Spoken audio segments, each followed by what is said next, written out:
വെറ്റിയതില്ല. കുറേ വിമർശനങ്ങൾ ലോ വകുപ്പിൻ്റെ ഭാഗത്തുണ്ടായി. ലോ വകുപ്പിനെ മറികടന്നുകൊണ്ടാണ് ഈ MOU ഒപ്പിട്ടത് എന്നാണ് ഇപ്പോൾ ഒരു ആരോപണം ചിലർ കൊണ്ടുവരുന്നത്. ലോ വകുപ്പ് ഇതുമായി ബന്ധപ്പെട്ടുകൊണ്ട് എന്താണോ പറഞ്ഞത് അത് പരിപൂർണമായും ഈ MOUയിൽ റിഫ്ലക്റ്റ് ചെയ്തിട്ടുണ്ട്. ഇത് യഥാർത്ഥത്തിൽ ഈ ഫയൽ മന്ത്രി കാണേണ്ടതല്ല, മന്ത്രി കാണേണ്ട ആവശ്യവുമില്ല. ഇത് നിയമനിർമ്മാണവുമായി ബന്ധപ്പെട്ടുകൊണ്ടും ഭരണപരമായി ബന്ധപ്പെട്ടുകൊണ്ടുള്ള കാര്യങ്ങൾ മാത്രമേ മന്ത്രി അറിയേണ്ടതുള്ളൂ. ബാക്കിയൊക്കെ തന്നെ ലോ സെക്രട്ടറി ലെവലിൽ കണ്ട് അല്ലെങ്കിൽ ജോയിൻറ്റ് സെക്രട്ടറി ലെവലിൽ കണ്ടിട്ട് പോകുന്നതാണ്. എഗ്രിമെൻ്റ് പോലുള്ള കാര്യങ്ങൾ, അതുപോലെ തന്നെ ട്രീറ്റിയുമായി ബന്ധപ്പെട്ടുകൊണ്ടുള്ള കാര്യങ്ങൾ, ഇത്തരം കാര്യങ്ങൾ വെറ്റിയുന്നതുമായി ബന്ധപ്പെട്ടുകൊണ്ട് ലോ സെക്രട്ടറി പറഞ്ഞതിൻ്റെ മുകളിൽ ലോ വകുപ്പ് പറഞ്ഞതിൻ്റെ മുകളിൽ ഓവർ റൂൾ ചെയ്യാൻ മന്ത്രിക്ക് കഴിയില്ല. ബാക്കിയുള്ള ഡിപ്പാർട്ട്മെൻറ്റ് പോലെയല്ല. അതിലെന്തെങ്കിലും സംശയം ഉണ്ടെങ്കിൽ ഏജിക്ക് റെഫർ ചെയ്യാമെന്ന് മാത്രം. പക്ഷേ MOUമായി ബന്ധപ്പെട്ടുകൊണ്ട് ചില പരാമർശങ്ങൾ ലോ വകുപ്പിൻ്റെ ഭാഗത്തുണ്ടായി. അത് പരിപൂർണമായും ഈ MOUയിൽ ഇപ്പോൾ റിഫ്ലക്റ്റ് ചെയ്തിട്ടുണ്ട്. ഇതിൽ രണ്ടാം കക്ഷിയായ ലൈഫ് മിഷൻ്റെ വിശദാംശങ്ങൾ ടൈറ്റിൽ ഹെഡിൽ ചേർക്കണമെന്ന് പറഞ്ഞിരുന്നു ലോ വകുപ്പ്. അവർ ചേർത്തിട്ടുണ്ട്. MOUവിൻ്റെ കാലാവധി ചേർക്കേണ്ടതാണ് എന്നതിൽ പറഞ്ഞിട്ടുണ്ട്. അതുപോലെ തന്നെ ഇപ്പോൾ അംഗീകരിച്ച MOUയിൽ ഭേദഗതി ആവശ്യമാണെങ്കിൽ അതിന് പറ്റാവുന്ന രൂപത്തിൽ അമെൻമെൻറ്റ് ക്ലോസ് ഉണ്ടാകണമെന്ന് പറഞ്ഞിട്ടുണ്ട്.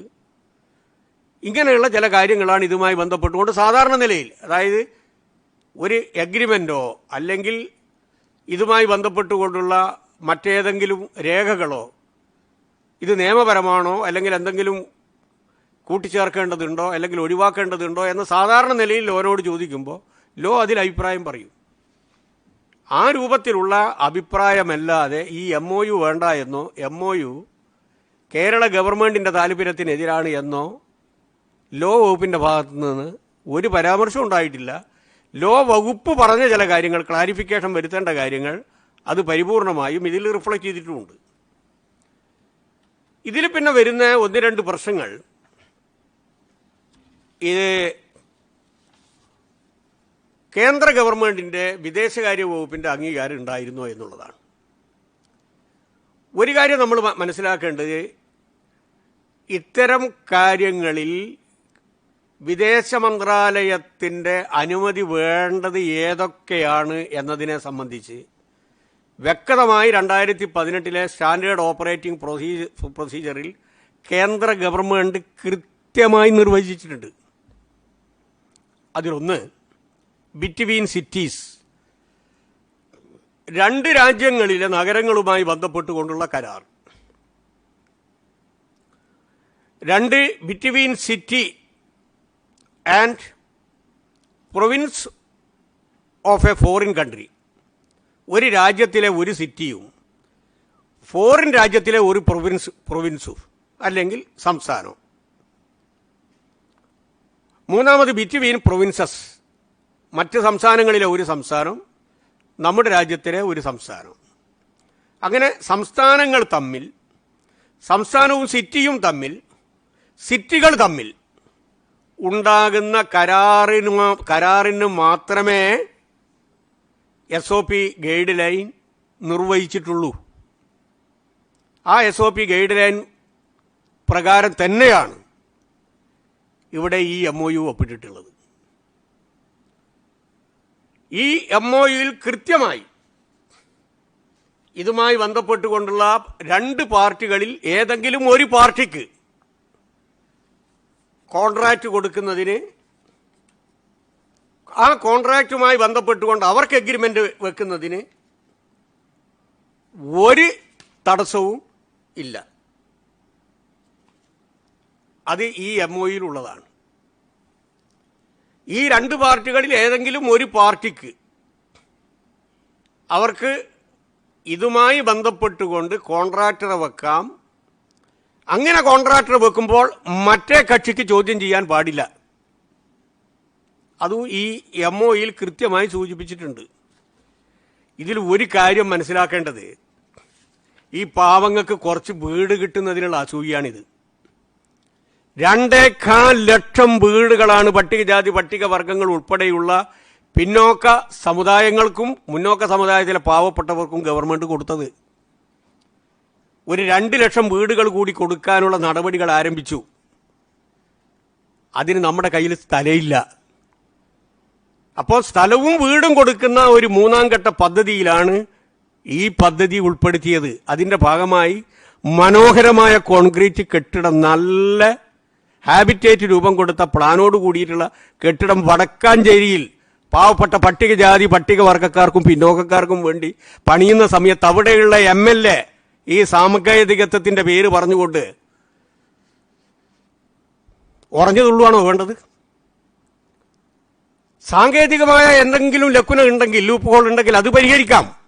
ഉണ്ടെങ്കിൽ അത് പറഞ്ഞാൽ മതി. ഞങ്ങളൊന്നും കാണുന്നില്ല. എത്ര ഫയലുകൾ എന്റെ മുമ്പിൽ വന്ന പഴയ ഗവൺമെന്റിന്റെ എത്രയോ ഫയലുകൾ എനിക്കറിയാം.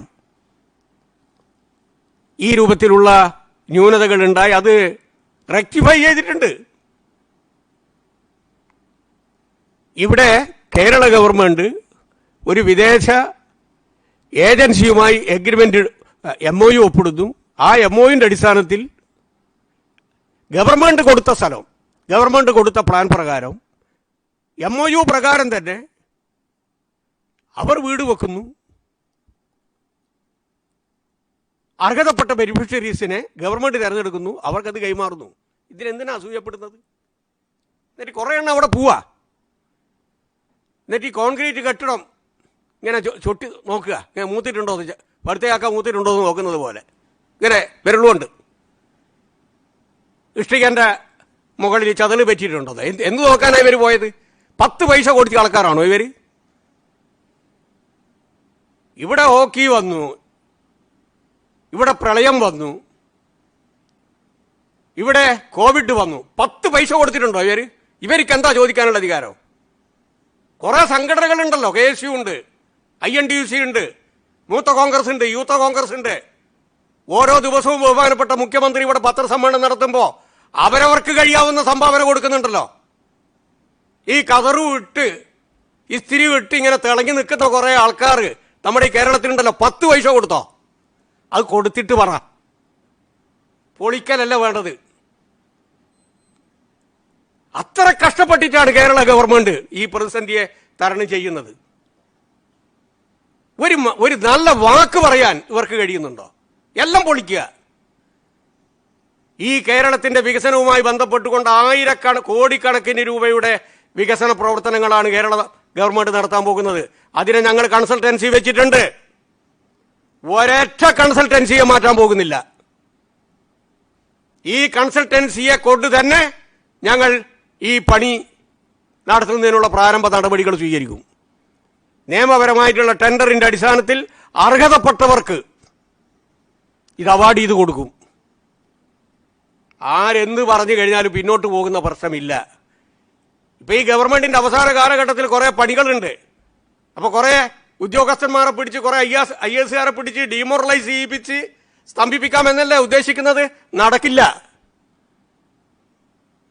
പിണറായി വിജയൻ ഗവൺമെന്റിനെ അങ്ങ് തകർത്തിക്കളയാമെന്നാണോ വിചാരിക്കുന്നത്? അതും സാധിക്കില്ല. രാജ്യദ്രോഹപരമായിട്ടുള്ള സമീപനമല്ലേ? ജനപക്ഷത്ത് നിന്നുകൊണ്ട് ജനവികാരം മനസ്സിലാക്കിക്കൊണ്ടുള്ള ഒരു പ്രവർത്തനമാണോ ഇവർ നടത്തുന്നത്? എന്ത് തെറ്റ് ചെയ്തു ഈ ഗവൺമെന്റ്? ഇത്രയും ഒരു പ്രതിസന്ധി കാലഘട്ടത്തിൽ ഗവൺമെന്റിനോടൊപ്പം നിന്ന് സഹകരിക്കേണ്ട പ്രതിപക്ഷം ഈ രൂപത്തിലുള്ള സമീപനമാണോ കാട്ടേണ്ടത്? കോവിഡിന്റെ വ്യാപനത്തിന്റെ ഭാഗമായി ആർക്കാണ് ഇത് വരാൻ പോകുന്നത് എന്നറിയില്ല. റിവേഴ്സ് ക്വാറന്റൈനിലുള്ള ആൾക്കാരെയൊക്കെ ക്ഷണിച്ച് വരുത്തുക. നമ്മളിവിടെ 61 വയസ്സ് തികഞ്ഞ 71 പേരുണ്ട്. 70 വയസ്സ് തികഞ്ഞ 41 പേരുമുണ്ട്. ക്വാറന്റൈനിൽ പോകേണ്ട ആൾക്കാരെ അവിടെ പിടിച്ച് ഇരുത്തിയിട്ട് ഇത് അവിശ്വാസ പ്രമേയം 6 മണിക്കൂർ, 7 മണിക്കൂർ, 8 മണിക്കൂർ, ഒരു ദിവസം, 2 ദിവസം ഇവിടെ ഇരിക്കണമെന്ന് പറയുന്നത് തലയിൽ എന്താ ഉള്ളത്? ഈ ഘട്ടത്തിലാണോ ചെയ്യേണ്ടത്? നമ്മുടെ രാജ്യത്ത് ഒരു വിദേശ രാജ്യം ആക്രമിക്കാൻ വരുന്ന സമയത്ത് കേന്ദ്ര ഗവൺമെന്റിനെതിരായി പാർലമെന്റിൽ അവിശ്വാസ പ്രമേയം ബുദ്ധിയുള്ളിയും കൊണ്ടുവരില്ല. ഉത്തരവാദപ്പെട്ട ഒരു പ്രതിപക്ഷവും കൊണ്ടുവരില്ല. അതിനേക്കാളും വലിയ മഹാമാരിയെ നേരിടുക നമ്മളിവിടെ. ഒരു നല്ല വാക്ക് പറയണ്ടേ? കാലിക്കറ്റ് എയർപോർട്ടിൽ പോയി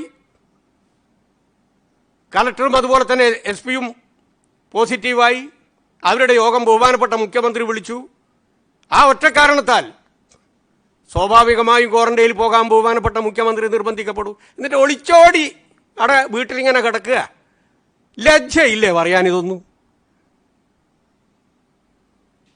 നിങ്ങളുടെ ഈ ഭീഷണിക്ക് മുമ്പിൽ കേരളത്തിലെ ഇടതുപക്ഷ ജനാധിപത്യ മുന്നണിയും കേരളത്തിന്റെ മുഖ്യമന്ത്രിയും അങ്ങ് തകർന്നു പോകുമെന്നാണോ വിചാരിക്കുന്നത്? അവിശ്വാസ പ്രമേയത്തിന്റെ ഭാഗമായിട്ട് ബാക്കി കാര്യങ്ങൾ നമുക്ക് കാണാം. നിങ്ങളോടൊപ്പം ജനങ്ങളുണ്ട് എന്ന് വിചാരിക്കരുത്. നിങ്ങളോടൊപ്പം നിൽക്കുന്ന MLA-മാർ അവിടെ തന്നെ ഉണ്ടാകുമെന്നും വിചാരിക്കണ്ട.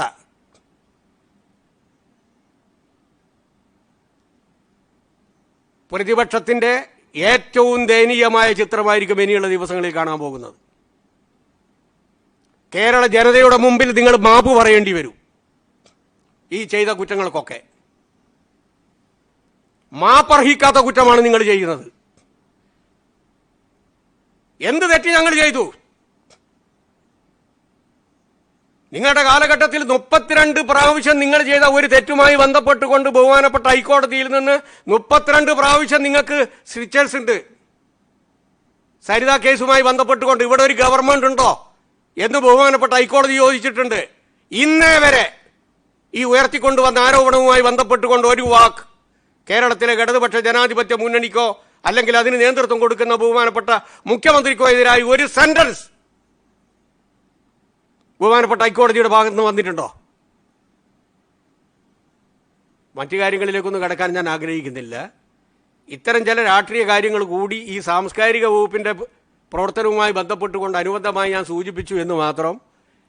ഇതിൽ ദയവ് ചെയ്ത് UDF പറയേണ്ട ഒരു കാര്യം ഞാൻ ഇവിടെ നേരത്തെ സൂചിപ്പിച്ചു. അതിനെങ്കിലും മറുപടി പറയിപ്പിക്കാൻ നിങ്ങൾ ശ്രമിക്കണം, ശ്രദ്ധിക്കണമെന്ന് വിനയത്തോടു കൂടി ഓർമ്മപ്പെടുത്തുകയാണ്. മറ്റു കാര്യങ്ങളിലേക്കൊന്നും കൂടുതൽ കടക്കാൻ ഞാൻ ആഗ്രഹിക്കുന്നില്ല.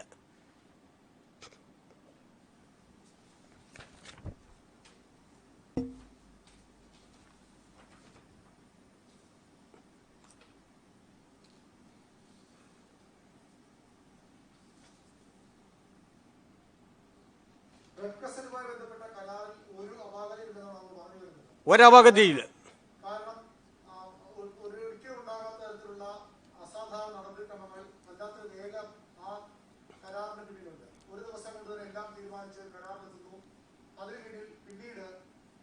വലിയ കമ്മീഷന്റെ കണക്കുകൾ, കോടികളുടെ കമ്മീഷന്റെ കണക്കുകൾ നമ്മൾ പറഞ്ഞാൽ ഇതേ പാവങ്ങൾക്ക് വീട് വെച്ച് നൽകാൻ ചിലവായ തുകയിൽ കൊടുത്ത തുകയിലാണ് 3.5 കോടി രൂപ വരെ കമ്മീഷൻ പോയി പറയുന്നത്.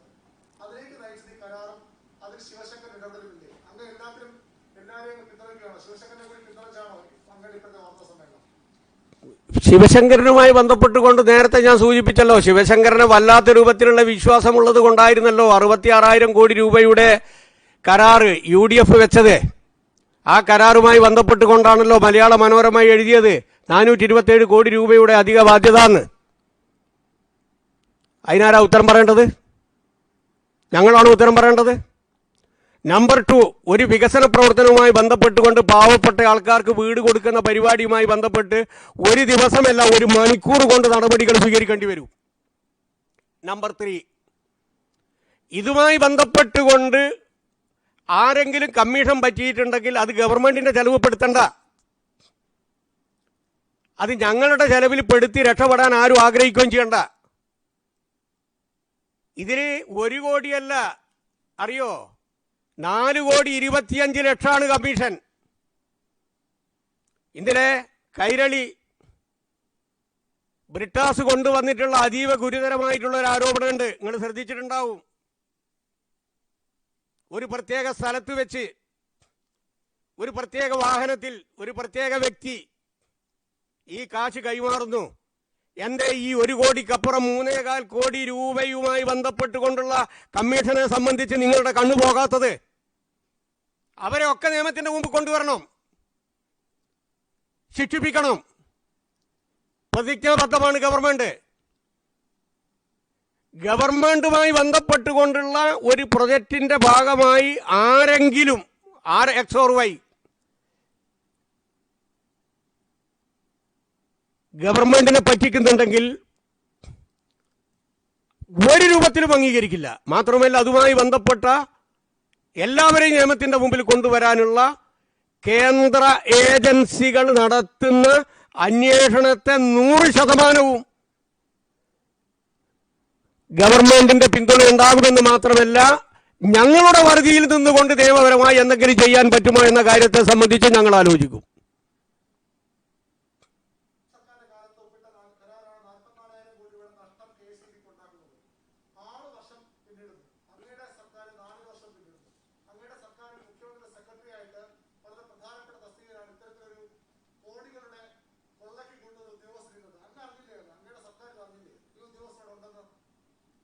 എല്ലാ ഈ വിഴിഞ്ഞം തുറമുഖവുമായി ബന്ധപ്പെട്ടുകൊണ്ടുള്ള കരാർ നിങ്ങളുടെ ശ്രദ്ധയിൽ ഉണ്ടാവുമല്ലോ. ഞങ്ങളൊരു കമ്മീഷനെ വെച്ചു. ആ കമ്മീഷനുമായി ബന്ധപ്പെട്ടുകൊണ്ട് പറഞ്ഞു, വ്യക്തികൾക്ക് ലയബിലിറ്റി ഇതിൽ ഞങ്ങൾ കാണുന്നില്ല, കാരണം ക്യാബിനറ്റ് തീരുമാനിച്ചു. പക്ഷേ നിയമവിരുദ്ധമായ പ്രവർത്തനങ്ങളുണ്ട്, നിയമവിരുദ്ധമായിട്ടുള്ള ഡീലിങ്സ് ഉണ്ട്. പക്ഷേ ഒരു പദ്ധതി പൊളിക്കാൻ പാടില്ല, നിർബന്ധിക്കപ്പെടുകയാണ് ഗവൺമെന്റ്. ഈ കരാറുമായി ബന്ധപ്പെട്ടുകൊണ്ട് ഞങ്ങളുടെ കണ്ണു തുറപ്പിച്ചത് നിങ്ങളുടെ റിപ്പോർട്ടല്ലേ? ആ റിപ്പോർട്ടിന് ശേഷമാണ് ഞങ്ങൾ പരിശോധിക്കുന്നത്. ഞങ്ങൾക്ക് ആദ്യം കാണാൻ കഴിഞ്ഞിരുന്നില്ല, നല്ല വിശ്വാസത്തിലെടുത്താന്നാണ് ധാരണ. കാരണം നിങ്ങളുടെ കാലഘട്ടത്തിൽ, UDFന്റെ കാലഘട്ടത്തിൽ നല്ല ഉത്തമ വിശ്വാസത്തിൽ ഏൽപ്പിച്ച ഒരു പ്രൊജക്റ്റല്ലേ, ഒരു നല്ല ആളല്ലേ നിങ്ങൾ ഏൽപ്പിച്ചു കൊടുത്ത്. ഇപ്പം ഞങ്ങൾ അവിശ്വസിക്കേണ്ടതുണ്ടോ?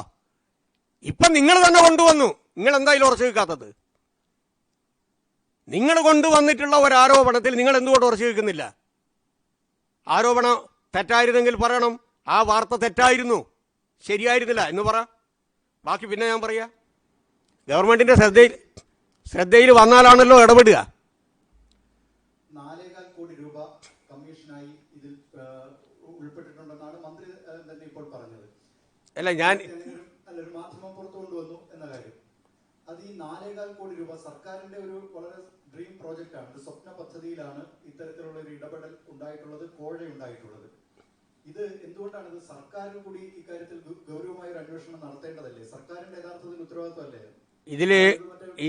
വാക്കേട്ടോ പ്രതിപക്ഷത്തിന്റെ എന്തോ ഒരു ഉത്തരവാദിത്വം പോലെയാണ്. 1 കോടി കൊടുത്തു, ബാക്കി എവിടെ പോയി എന്ന് ചോദിച്ചു കഴിഞ്ഞാൽ ഇതില് ഒരു കാര്യം വ്യക്തമാക്കേണ്ടത്, ഈ സ്വർണ്ണക്കടത്തുമായി ബന്ധപ്പെട്ടുകൊണ്ട് 3 ഏജൻസികൾ ഇവിടെ ഒരു അന്വേഷണം നടത്തിക്കൊണ്ടിരിക്കുന്നതിൻ്റെ ഇടയിലാണ് ഈ വസ്തുത പുറത്തു വന്നത്.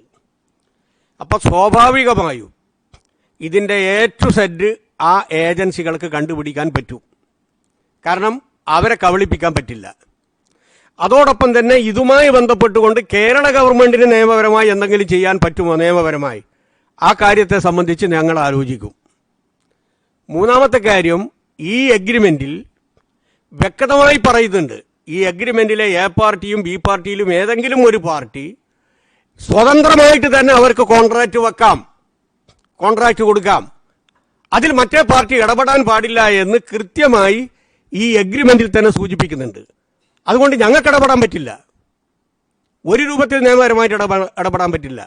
ഗവൺമെന്റിനെ ചീറ്റ് ചെയ്ത കാര്യങ്ങൾ ഇതിലുണ്ടെങ്കിൽ ആ കാര്യം പരിശോധിച്ച് ഉചിതമായിട്ടുള്ള തീരുമാനം ഞങ്ങൾ എടുക്കും.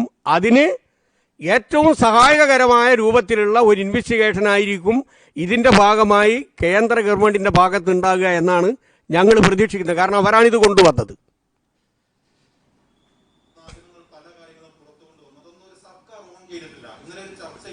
മുഖ്യമന്ത്രിയുടെ മാധ്യമ ഉപദേഷ്ടാവ് ചർച്ചയുടെ ഭാഗമായി പറഞ്ഞ 4.25 കോടി രൂപയുടെ കമ്മീഷൻ ഇപ്പോൾ സർക്കാർ ഓൺ ചെയ്യുന്നു. താങ്കൾ ഒരു വാർത്താ സമ്മേളനത്തിൽ അത് വ്യക്തമാക്കുന്നുണ്ട്.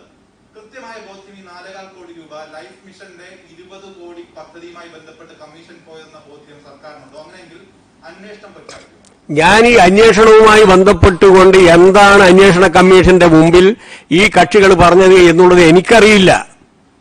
ഒരു ചാനൽ കൊണ്ടുവന്നു ഒരു വാർത്ത, അതുമായി ബന്ധപ്പെട്ടുകൊണ്ട് ഗുരുതരമായിട്ടുള്ള ഒരു ആരോപണം പൊതുസമൂഹത്തിന്റെ മുമ്പിൽ നിൽക്കുകയാണ്. ആ ആരോപണം ഞാൻ നിങ്ങളുടെ ശ്രദ്ധയിൽപ്പെടുത്തുന്നു എന്ന് മാത്രം. എൻ്റെ കയ്യിലുള്ള തെളിവൊന്നുമല്ല. എൻ്റെ കയ്യിൽ അങ്ങനെ ഒരു തെളിവിന്നേ വരെ കിട്ടിയിട്ടുമില്ല. മാത്രമല്ല, ഇൻവെസ്റ്റിഗേഷൻ നടക്കുന്നതിൻ്റെ ഇടയിൽ ഓരോരോ കാര്യങ്ങൾ നിങ്ങളാണ് കൊണ്ടുവരുന്നത്. ആ ഒരു കേസുമായി ബന്ധപ്പെട്ടുകൊണ്ടുള്ള ഇൻവെസ്റ്റിഗേഷൻ പൂർത്തീകരിച്ച് ചാർജ് ഷീറ്റ് കൊടുക്കുന്നത് വരെ ഒരു രൂപത്തിലുമുള്ള അന്വേഷണവുമായി ബന്ധപ്പെട്ടുകൊണ്ട് ഗവൺമെൻറ്റോ മന്ത്രിയോ പറയാൻ പാടില്ല. ഞങ്ങൾ ഇതേവരെ പറഞ്ഞിട്ടില്ല. നിങ്ങൾ കൊണ്ടുവരുന്ന കുറേ വാർത്തകളുണ്ട്. ആ വാർത്തയുടെ അടിസ്ഥാനത്തിലാണ് ഞാൻ ഒരു കാര്യം ഇവിടെ സൂചിപ്പിച്ചത്. അതിൽ ഉത്തരവാദപ്പെട്ട ഒരു പത്രപ്രവർത്തകൻ ഇന്നലെ ഒരു കാര്യം പറഞ്ഞു. 1 കോടിയല്ല 4.25 കോടിയാണുള്ളത്. അത് ഞെട്ടിപ്പിക്കുന്നൊരു വാർത്തയായിരുന്നു. വസ്തുതകളും രേഖകളും വെച്ചുകൊണ്ടാണ് അദ്ദേഹം സൂചിപ്പിച്ചത്. ഗവൺമെൻറ് പറഞ്ഞിട്ടേ ഇല്ല. അതുമായി ബന്ധപ്പെട്ടുകൊണ്ട് ഒരു ഉത്തരവാദപ്പെട്ട ഒരു പത്രപ്രവർത്തകൻ പറഞ്ഞത് കളവാണെങ്കിൽ നിങ്ങൾക്ക് കേസ് കൊടുക്കാം അദ്ദേഹത്തിൻ്റെ പേരിൽ. അഗ്രീവഡ് ആയിട്ടുള്ള ആരെങ്കിലും ഉണ്ടെങ്കിൽ അതെ അതെ അതെ അതെ അദ്ദേഹം പറഞ്ഞ കാര്യവുമായി ബന്ധപ്പെട്ടുകൊണ്ട് ആരാണോ അഗ്രീവഡ് ആയിട്ടുള്ളത്, ഇനി അഗ്രീവഡ് ആകണമെന്നില്ല, അത് വാസ്തവ വിരുദ്ധമാണെങ്കിൽ ഇദ്ദേഹം മാപ്പ് പറയണം. അദ്ദേഹത്തിന്റെ പേരിൽ ഡിഫൈമേഷൻ കേസ് എടുക്കണം. ധൈര്യമുണ്ടോ പറയാം നിങ്ങൾക്ക് ബ്രിട്ടാസിനെതിരായിട്ട്? ഇതുമായി ബന്ധപ്പെട്ടുകൊണ്ട് ലൈഫിന്റെ ഭാഗമായി നിങ്ങൾ കൂട്ടിക്കണക്കണ്ട. ലൈഫുമായി ഒരു ബന്ധവും ഇല്ലാത്തതാണിത്. ഞങ്ങൾ ഒരു ഏജൻസിയുമായി ബന്ധപ്പെട്ടുകൊണ്ടാണ് മിഷന്റെ എഗ്രിമെന്റ് MOU. അതിലുള്ള 2 പാർട്ടികളിൽ ഏത് പാർട്ടിക്കും കോൺട്രാക്ട് കൊടുക്കാനുള്ള അധികാരമുണ്ട്. ആ കോൺട്രാക്ട് കൊടുത്തവർ എന്താണ് ചെയ്യാൻ പോകുന്നത് എന്നതിനെ സംബന്ധിച്ച് ഞങ്ങൾക്ക് നോക്കാൻ പറ്റില്ല. ഗവൺമെന്റിനെ പറ്റിക്കുന്നുണ്ടെങ്കിൽ അതുമായി ബന്ധപ്പെട്ടുകൊണ്ട് ആക്ഷേപം വന്നു കഴിഞ്ഞാൽ കൃത്യമായ പരിശോധന നടത്തി നിയമത്തിൻ്റെ മുമ്പിൽ കുറ്റവാളികളെ കൊണ്ടുവരുന്നതിന് ശിക്ഷിപ്പിക്കുന്നതിനുള്ള നടപടി ഞങ്ങൾ എടുക്കും. ഇതുമായി ബന്ധപ്പെട്ടുകൊണ്ട് തന്നെ മനസ്സിലായിക്കോളൂ, കേന്ദ്ര ഗവൺമെൻറ് ഇപ്പോൾ 3 അന്വേഷണമാണല്ലോ നടത്തുന്നത്. അതേ സമയത്ത് തന്നെ 2 അന്വേഷണം ഗവൺമെൻറ് നടത്തുന്നുണ്ട്. ഒന്ന് ഭരണതലത്തിൽ നടത്തുന്നുണ്ട്, ഒന്ന് ക്രിമിനൽ കേസ് എന്ന രൂപത്തിൽ തന്നെ രജിസ്റ്റർ ചെയ്ത അന്വേഷണവും ഞങ്ങൾ നടത്തുന്നുണ്ട്.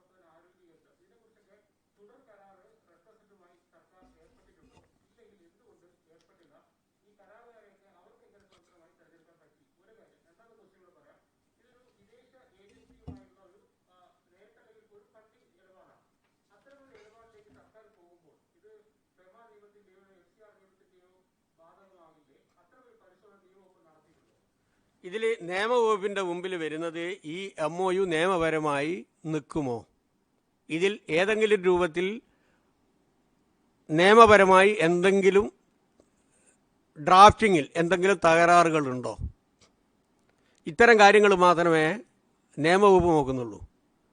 ബാക്കിയുള്ളത് ഇതുമായി ബന്ധപ്പെട്ടുകൊണ്ടുള്ള തുടർ നടപടിയുമായി ബന്ധപ്പെട്ട് കേന്ദ്ര ഗവൺമെൻറ് പാസ്സാക്കിയിട്ടുള്ള ഏതെങ്കിലും നിയമനിർമ്മാണത്തിനെതിരാണെങ്കിൽ ആ സമയത്താണ് ഇത് പരിശോധിക്കുക. ഇത് വെറും MOU ആണ്. ഈ MOUൻ്റെ ഭാഗമായിട്ട് തന്നെ ഒരു കാര്യം നിങ്ങൾ മനസ്സിലാക്കണം. 11/7/2019 ഈ MOU ഒപ്പിടുന്നത്. അന്ന് തന്നെ additional chief secretary to government life മിഷൻ്റെ CEO-ന് ഒരു കത്ത് കൊടുത്തു. ആ കത്താണ് എൻ്റെ കയ്യിലുള്ളത്. സ്പെസിഫിക്കായിട്ട് ഞാൻ വായിക്കാം.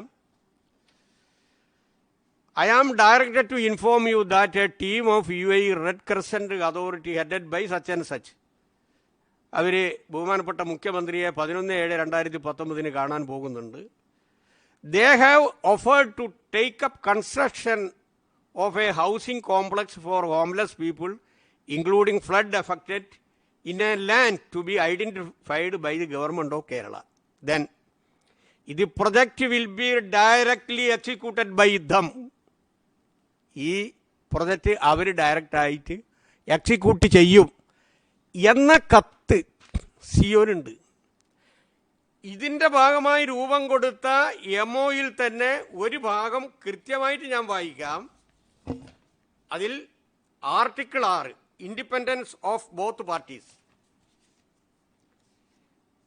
Except in the context of executing the joint project, each party of this memorandum, of understanding shall keep its independence and freedom to contract with a third party.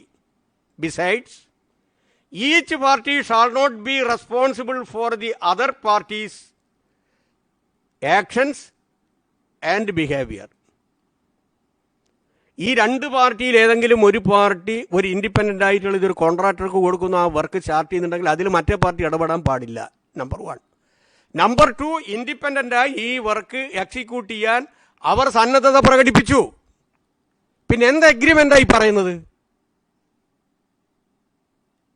ഏത് അഗ്രിമെൻ്റാണ് വേണ്ടത്? ഇനി ഇതിൻ്റെ ഭാഗമായി എന്തെങ്കിലും ഒരു അപാകത ഉണ്ടെന്ന് വിചാരിക്കുക, അത് റെക്ടിഫൈ ചെയ്യാൻ നടപടിയില്ലേ? എത്ര MOU മാറ്റിയിട്ടുണ്ട്? വിഴിഞ്ഞം തുറമുഖവുമായി ബന്ധപ്പെട്ടുകൊണ്ടുള്ള കൺസൾട്ടൻസി കരാർ എത്ര പ്രാവശ്യം മാറ്റിയിട്ടുണ്ട്? ടെൻഡർ വെച്ചിട്ടുണ്ടായിരുന്നോ? പിന്നീട് ടെൻഡർ വ്യവസ്ഥകൾക്ക് വിരുദ്ധമായി മാറ്റിയില്ലേ ടെൻഡർ വെച്ചത്? സാധാരണ നിലയിൽ ഒരു പ്രൊജക്റ്റുമായി ബന്ധപ്പെട്ടുകൊണ്ട് മുന്നോട്ട് പോകുമ്പോൾ എന്തെങ്കിലും ലീഗൽ ലക്കുന ഉണ്ടെങ്കിൽ അത് റെക്ടിഫൈ ചെയ്യാം. UDF ചെയ്തിട്ടില്ലേ?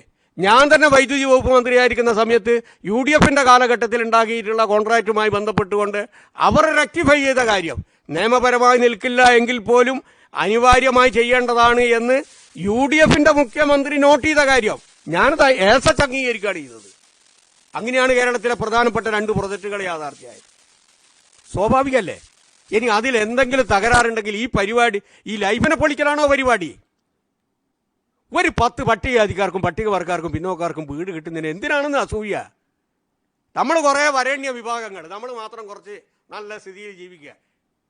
എന്നാൽ 1-ാം നമ്പർ ഫ്ലാറ്റിൽ നിങ്ങൾ കാണുന്നില്ല. അതിൻ്റെ പണിയൊന്ന് വേഗം പൂർത്തീകരിച്ച് ഈ പാവങ്ങൾക്ക് കൊടുക്കൂ. എന്നിട്ട് ബാക്കിയുള്ള നിയമപ്രശ്നവും സാങ്കേതിക പ്രശ്നങ്ങൾ അതിൻ്റെ കൂടാങ്ങ് പരിഹരിച്ചോ എന്നല്ലേ പറയേണ്ടത്? അതിന് പോയിട്ട് മുട്ടി നോക്കൂ. അയ്യണ്ട് പരിപാടി പൊളിക്കുകയാണോ ചെയ്യുക? പദ്ധതി പൊളിക്കുകയാണോ ചെയ്യേണ്ടത്? തെറ്റ് പറ്റിയെന്ന് വിചാരിക്കുക. For the timing I agree.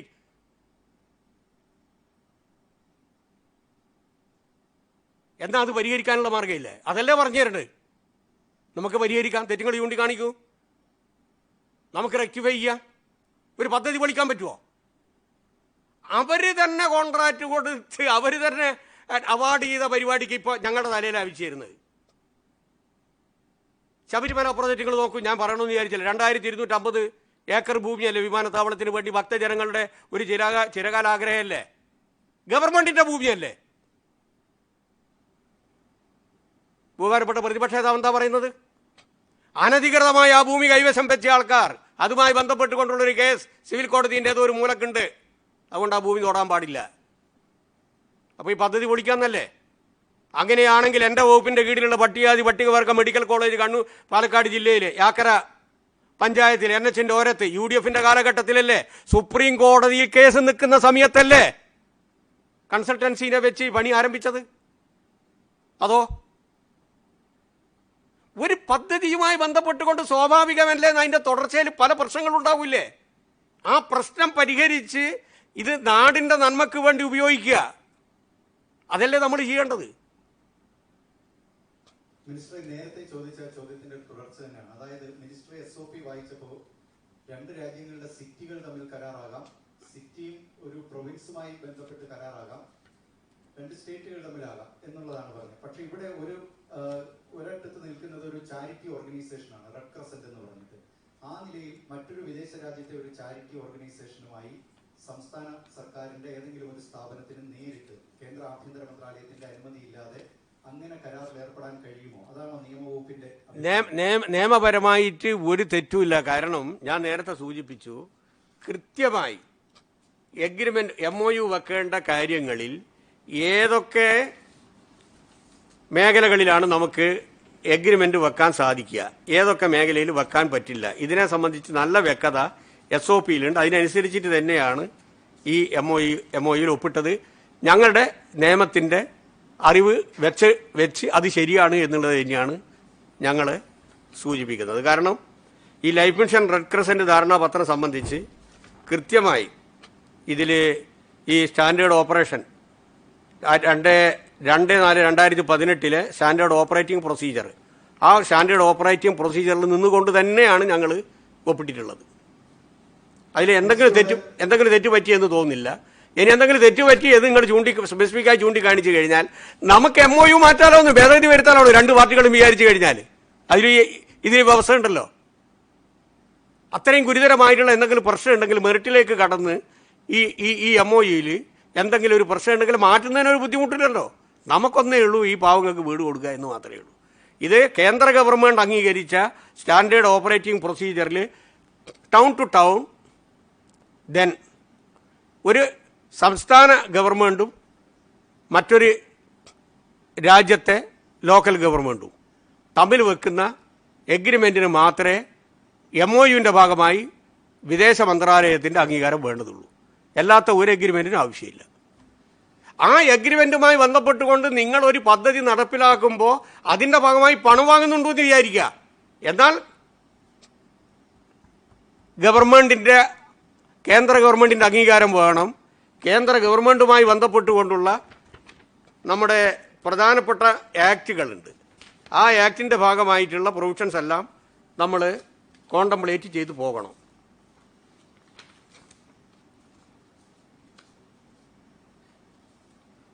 എല്ലാവരും അതിന് സന്തോഷിക്കുന്ന ആളുകളുമാണ്.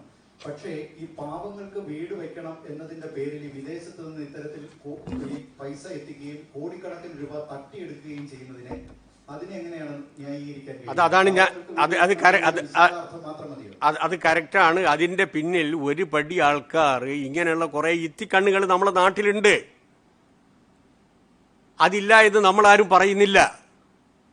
ആ ഇത്തിക്കണ്ണികളെ നിയമത്തിൻ്റെ മുമ്പിൽ കൊണ്ടുവരുന്നതിന് ഇപ്പം രണ്ട് മാർഗം നമ്മുടെ മുമ്പിലുണ്ട്. ഒന്ന്, ഇപ്പോൾ ഈ ഇൻവെസ്റ്റിഗേഷൻ ഇപ്പം നടന്നുകൊണ്ടിരിക്കുകയാണ്. അവർക്കത് കണ്ടുപിടിക്കാൻ പറ്റും. അതിൻ്റെ ഭാഗമായിട്ട് തന്നെ സംസ്ഥാന ഗവൺമെൻറ്റിന് ഏതെങ്കിലും രൂപത്തിൽ നിയമപരമായി ഇതിനിടപെട്ട് അവരുടെ അന്വേഷണം നടക്കുന്നതിൻ്റെ ഇടയിൽ തന്നെ സ്റ്റേറ്റ് ഗവൺമെൻറ്റിന് ഇടപെട്ട് ഈ ഇത്തിക്കണ്ണികളെ, ഈ രാജ്യദ്രോഹികളെ നിയമത്തിൻ്റെ മുമ്പിൽ കൊണ്ടുവരുന്നതിന് ഗവൺമെൻറ്റിന് പ്രത്യേകം സാധിക്കുമോ? ആ കാര്യം ഞങ്ങൾ പരിശോധിക്കാം. അതല്ലാതെ ഗവൺമെൻറ്റിന് വേറെ എന്താ ചെയ്യാൻ പറ്റുകയെന്ന് ഒരു കാര്യം നിങ്ങൾ മനസ്സിലാക്കിക്കോളൂ. ഇവരിപ്പോൾ കേന്ദ്ര ഏജൻസികളുടെ ഇൻവെസ്റ്റിഗേഷൻ ഏജൻസികളുടെ ക്ലച്ചസിലാണ് ഇപ്പോൾ ഉള്ളത്. അവർ പിഴിഞ്ഞെടുക്കും എല്ലാ സാധനവും. ആ കുറച്ച് ദിവസം കഴിഞ്ഞാൽ നിങ്ങൾക്ക് മനസ്സിലാവും. അതിൻ്റെ അനുബന്ധമായി ഇവരെ നിയമത്തിൻ്റെ മുമ്പിൽ കൊണ്ടുവരുന്നതിന്, ശിക്ഷിപ്പിക്കുന്നതിന് സംസ്ഥാന ഗവൺമെൻറ്റിന് പ്രത്യേകിച്ച് എന്തെങ്കിലും ചെയ്യാൻ പറ്റുമോ? ഉറപ്പ് കേരള ഗവൺമെൻറ്റിൻ്റെ ഭാഗത്തുനിന്ന് നടപടി ഉണ്ടാവും. ഓക്കെ.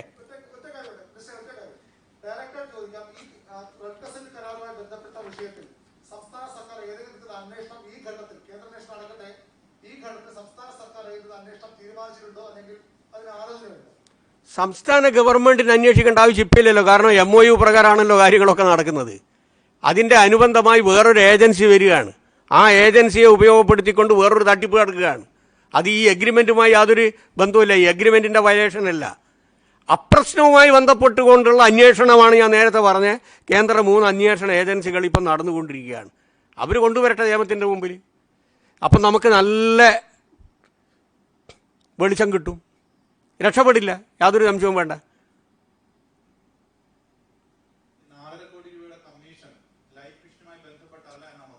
എനിക്കിപ്പോൾ പറയാൻ പറ്റില്ല. ഇൻവെസ്റ്റിഗേഷൻ്റെ ഭാഗമായിട്ട് ആരുമൊക്കെയാണ് ചോദ്യം ചെയ്തത്, എന്താണ് മൊഴി എന്നുള്ളത് പറയാൻ പറ്റില്ല.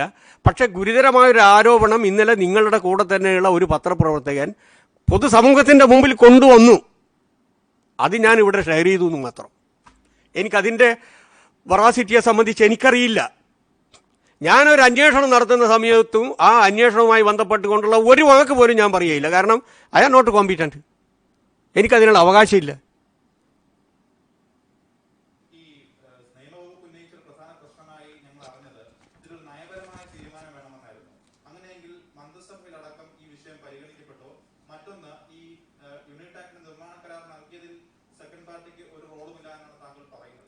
അത് ഈ ലൈഫുമായി ഒരു കാര്യം മനസ്സിലാക്കേണ്ടത്, ലൈഫുമായി ബന്ധപ്പെട്ടുകൊണ്ട് അവരെന്താണ് ചെയ്യേണ്ടത് എന്നതിനെ സംബന്ധിച്ച് ഗവൺമെൻറ് ഒരു പോളിസി എടുത്തിട്ടുണ്ട്. ആ പോളിസിൻ്റെ അടിസ്ഥാനത്തിൽ ആൾറെഡി ഗവൺമെൻറ് ഉത്തരവുണ്ട്. അതുകൊണ്ട് വീണ്ടും ഓരോരോ പദ്ധതിക്ക് ഗവൺമെൻറ്റിൻ്റെ ഉത്തരവ് വാങ്ങേണ്ടതില്ല. Life mission is competent as per the government order. അതിന് വിരുദ്ധമായി അവരെന്തെങ്കിലും ചെയ്യുന്നുണ്ടെങ്കിൽ മാത്രമേ ഗവൺമെൻറ്റിന് ഇടപെടാൻ പറ്റൂ. ലൈഫ് മിഷൻ എന്ന് പറയുന്നത് 4 മിഷൻ്റെ അകത്തുള്ളൊരു പ്രധാനപ്പെട്ട ഭാഗമാണ്. ആ മിഷനുമായി ബന്ധപ്പെട്ടുകൊണ്ട് വ്യക്തമായിട്ടുള്ള ഗവൺമെൻറ് ഉത്തരവ് ഉണ്ട്. ആ ഉത്തരവിൻ്റെ അടിസ്ഥാനത്തിൽ നിന്നുകൊണ്ട് അവരുടെ പർവ്യൂവിൽ നിൽക്കുന്ന കാര്യമാണ് കൺസ്ട്രക്ഷൻ, വീട് വെക്കൽ. അത് ഗവൺമെൻറ്റിൻ്റെ ചെലവിൽ മാത്രം കഴിയില്ല, എല്ലാവരുടെയും സഹായ സഹകരണങ്ങൾ വേണം. ആ സംരംഭവുമായി ബന്ധപ്പെട്ടുകൊണ്ട് കേരള ലൈഫ് മിഷൻ ഫലപ്രദമായിട്ട് ഇപ്പോൾ ആക്റ്റീവാണ്. അവരുടെ ഭാഗത്തുനിന്ന് ഒരു വീഴ്ചയും ഇതിൽ സംഭവിച്ചിട്ടില്ല.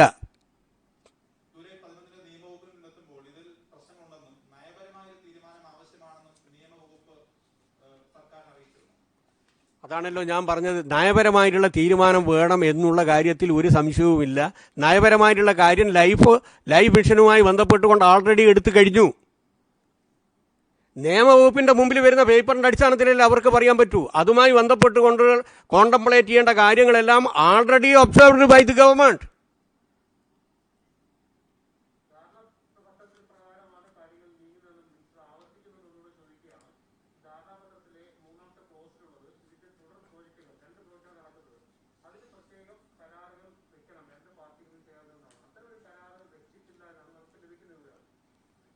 സെപ്പറേറ്റ് എഗ്രിമെൻ്റ് ഇല്ല എന്നുള്ളതാണ് നിങ്ങൾ പറയുന്നത്. സെപ്പറേറ്റ് എഗ്രിമെൻറ്റുമായി ബന്ധപ്പെട്ടുകൊണ്ട് ഈ MOUയിൽ ഇല്ല.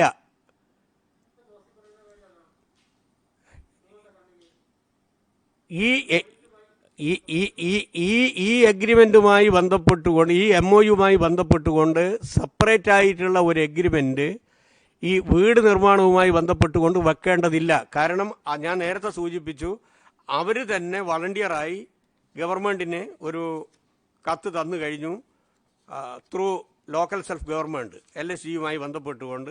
അത് ഞങ്ങൾ ഏറ്റെടുക്കാമെന്ന് പറഞ്ഞിട്ടുണ്ട്. അതിൻ്റെ ഭാഗമായിട്ട് ഒരു പ്രത്യേക എഗ്രിമെൻറ്റിൻ്റെ ആവശ്യമില്ല. അതാണ് ഞാൻ പറഞ്ഞത്. They have offered to take up the construction of a housing complex for homeless people including flood affected in an land to be identified by the government of Kerala. ഇത് project will be directly executed by them. ഇതുമായി ബന്ധപ്പെട്ടുകൊണ്ടാണ് government act ചെയ്തിട്ടുള്ളത്, life mission act ചെയ്തിട്ടുള്ളത്.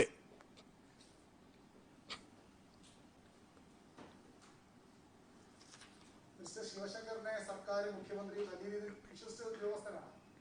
ഈ വിഷയത്തിലും അദ്ദേഹത്തിന്റെ അവിഹിതമായ ഇടപെടലുണ്ടെന്ന് സംശയങ്ങൾ വരുന്നുണ്ട്. ഇല്ല, സർക്കാരിനുണ്ടോ ശിവശങ്കർ ഈ വിഷയത്തിലും ഈ കരാറിന് പിന്നിലും ശിവശങ്കറിന്റെ എന്തെങ്കിലും തെറ്റായ ഇടപെടൽ ഉണ്ടായിട്ടുണ്ട്? അതിപ്പോൾ എനിക്ക് പറയാൻ പറ്റില്ല, അന്വേഷണത്തിൻ്റെ അതിരിക്കുന്ന ഒരു വിഷയമാണ്. പക്ഷെ അദ്ദേഹത്തെ സംബന്ധിച്ചിപ്പോൾ നമ്മളെല്ലാം മനസ്സിലാക്കിയല്ലോ. UDF മനസ്സിലാക്കി, LDF മനസ്സിലാക്കിയല്ലോ. മനസ്സിലാക്കിയതിൻ്റെ അകത്ത് ആരാണ് മുമ്പന്തിയിൽ പെശക് പറ്റിയത് എന്നുള്ള പ്രശ്നമല്ലേ ഇപ്പോൾ ഉള്ളൂ. എല്ലാവരും ബോധ്യപ്പെട്ടല്ലോ. ഇങ്ങനെയുള്ള കുറേ എണ്ണം നമ്മുടെ നാട്ടിലുണ്ട്. അത് മനസ്സിലാക്കാൻ ഇത്തിരി സമയം പിടിച്ചു പോയി. UDF അത് മനസ്സിലാക്കിയിട്ടുണ്ടോയെന്നാണ് ഞാൻ ചോദിച്ചത്. ഇപ്പോൾ മലയാള മനോരമേൻ്റെ വാർത്തേൻ്റെ അടിസ്ഥാനത്തിൽ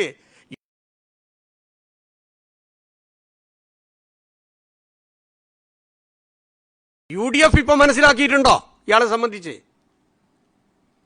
ഞങ്ങൾ മനസ്സിലാക്കാൻ കുറച്ച് വൈകിപ്പോയി. കറക്റ്റ്. നമുക്കിപ്പോൾ ആളുകളെ ചുഴന്നു നോക്കാൻ പറ്റുമെന്ന്, ഏതെല്ലാം രൂപത്തിലുള്ള സാധനങ്ങളാണ് നമ്മുടെ സമൂഹത്തിലുള്ളത്. അക്കൂട്ടത്തിൽ ഒന്നായിട്ട് നിങ്ങൾ ഇതും പഠിച്ചാൽ മതി. ഇല്ലാന്ന് അതിനൊക്കെ നമ്മളെ നമ്പർ 1 ഏജൻസികൾ, 3 ഏജൻസികൾ അന്വേഷിക്കല്ലേന്ന്. നിയമത്തിൻ്റെ മുമ്പിൽ അവർ കൊണ്ടുവരുമല്ലോ. നമ്മളെന്തിനാ ഇപ്പോൾ അതിനെ പറ്റിയിട്ട് ബേജാറാന്ന്? ശരി, ഓക്കെ, താങ്ക് യു.